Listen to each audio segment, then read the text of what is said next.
दोस्तों, हमने अक्सर अपने घर के पास शिव मंदिर या बालाजी का मंदिर देखा होगा और ऐसा भी मंदिर देखा होगा जिसके ऊपर ध्वज लहरा रहा है। पर क्या हमने कभी ये सोचा है कि घर के पास किस देवता का मंदिर बना हुआ है और इसमें क्या रहस्य हो सकता है? जी हाँ दोस्तों, ये सब हमारी कुंडली के दोष या गुणों को बताते हैं और साथ ही हमारी पूरी लाइफ पर इनके इफेक्ट बताते हैं। इन सभी के बारे में आज हम बात करते हैं गुरु जी से, जो हमें इन सब के बारे में डिटेल से बताएंगे।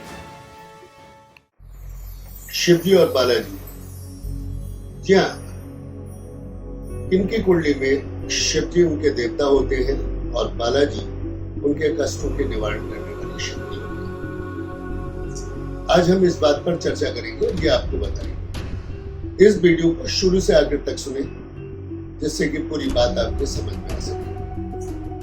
मित्रों, है ना ताज्जुब की बात कि कोई व्यक्ति किसी मनुष्य को पहले जानता है, फिर परखता है, तब उसको मानता है। लेकिन दिव्य शक्तियां ऐसी होती हैं जिसे मनुष्य पहले मानता है और फिर जानता है, और इसी को मनुष्य का विश्वास भी कहा करते हैं। आज से इसी विषय को लेकर दिव्य दर्शन की श्रृंखला को हम प्रारंभ कर रहे हैं।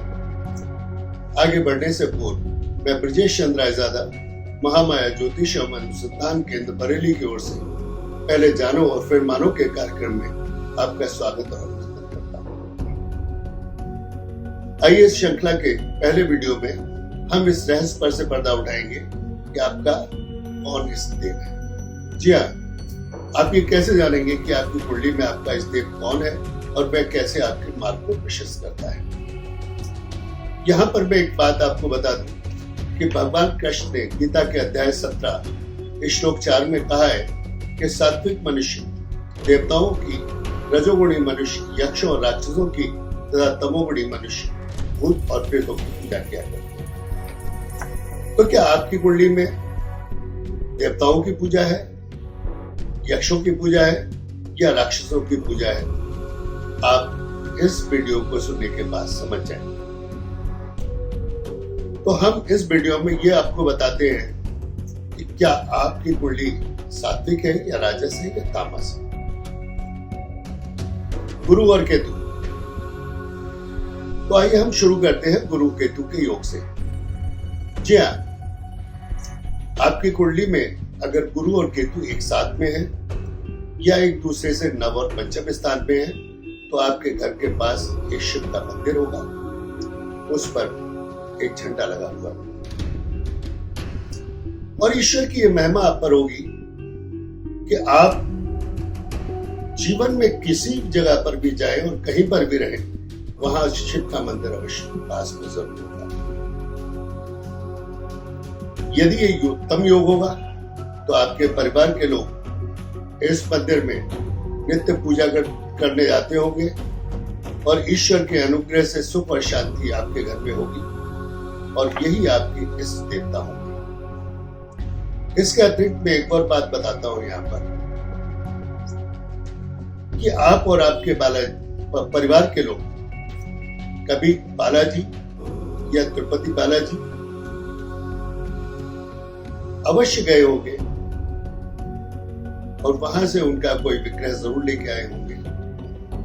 ऐसे लोगों के घर में जिनका गुरु और केतु किसी भी प्रकार से मिल रहा होता है, उनके पूजा घर में बालाजी का एक अनुकृति अवश्य होती है, कोई फोटो जरूर होती है, उसकी आप लोग पूजा करते होंगे शिव के साथ साथ। बस यही दोनों शक्तियां आपकी कुंडली की मूल आधार शक्तियां हैं। आप किसी और की पूजा न करके इन सिर्फ दो की ही पूजा करते रहे और इनके प्रसन्न रहने से आपके घर की समस्त बाधाएं नष्ट होगी, आपका जीवन उत्तम व्यतीत होगा और आपके कष्ट निवारण होंगे। इसमें भगवान शिव आपके तारक हैं और बालाजी आपके कष्ट निवारक हैं। अब हम इसके दूसरे पक्ष को लेकर चलते हैं कि अगर गुरु और केतु का योग तामस संबंध बना रहा हो तो कैसे प्रकृति होगी, आपके परिवार की क्या अवस्थाएं होंगी। तो मित्रों, तब भी आपके घर के पास एक शिव का ध्वजधारी मंदिर होगा, लेकिन आप और आपके परिवार के लोगों का उसमें पूजा करना तो दूर, जब वहां से निकलते होंगे तो कोई सर भी नहीं झुकाता होगा। आप और आपके परिवार के लोगों को लोग बार बार प्रेरित करते होंगे, चलिए बालाजी के दर्शन कराएं, चलिए तिरुपति बालाजी चलें। लेकिन या तो आप सपाट रूप से मना कर देंगे, आपके परिवार के लोग मना कर देंगे, और या आपकी कोई ना कोई परिस्थिति उस समय ऐसी होगी जिससे कि आप जा नहीं पाएंगे। अगर किसी कारण से आपने लोगों के दबाव में, लोगों के कहने पर आपने प्रोग्राम बना भी लिया है, तब भी अंतिम अवस्था में आपका प्रोग्राम किसी न किसी वजह से खंडित हो जाएगा। और फिर ऐसा होगा कि आपके मित्रगण जो बालाजी गए हुए हैं, कोई तस्वीर आपके घर में बालाजी की दे जाएंगे। तो निश्चित रूप से ये जो घटनाएं घटित हुई हैं, ये सारी की सारी चीजें आपके खराब प्रारब्ध से संबंधित हैं, और आपके ये दो शक्तियां तारक के रूप में नहीं है, वो तारक के रूप में नहीं है, ये दोनों शक्तियां आपके बाधक के रूप में आ गई। क्योंकि जब ऐसा होता है कि आपके घर के पास शिव का मंदिर हो, बालाजी के मंदिर पे जाने का आदेश हो, और आप वहां नहीं जा पाते, नहीं पूजा करते, तो यह पूर्वजन्म दोष के दोषों के कारण होता है, और ऐसे परिवारों में नकारात्मक शक्तियों का वास होता है, जिससे लोगों के घर में जो रहने वाले लोग होते हैं, उन लोगों में आक्रोश बहुत जल्दी उत्पन्न होता है। ऐसे लोगों के कोई ना कोई उपद्रव या परेशानी बनी रहती है। किसी के स्वास्थ्य खराब हो गया तो लोग कहते हैं कि भाई किसी ने ठोना कर दिया है, टीका कर दिया है, डॉक्टर की दवा फायदा नहीं है। कभी कभी किसी व्यक्ति को घर के अंदर भय महसूस होता है, कभी कभी कोई व्यक्ति घर के अंदर खेलना भी शुरू कर देता है। तो ऐसी दशा में आपके परिवार के लोग तांत्रिकों के चक्कर में पड़ते हैं, ओझाओं के चक्कर में पड़ते हैं, लेकिन तब कोई लाभ नहीं होता। फिर कोई व्यक्ति आपके परिवार के लोगों से कहता है कि आप बालाजी जाइए। जब बालाजी आपके परिवार के लोग जाते हैं तो कुछ शांतियां प्राप्त होती है। यहां मैं एक चीज और स्पष्ट कर दूं, इस दोष के मुख्य कारण को आप जान सकते हैं कि आपके परिवार के अंदर लोग शराब और गोश्त का सेवन करते हैं।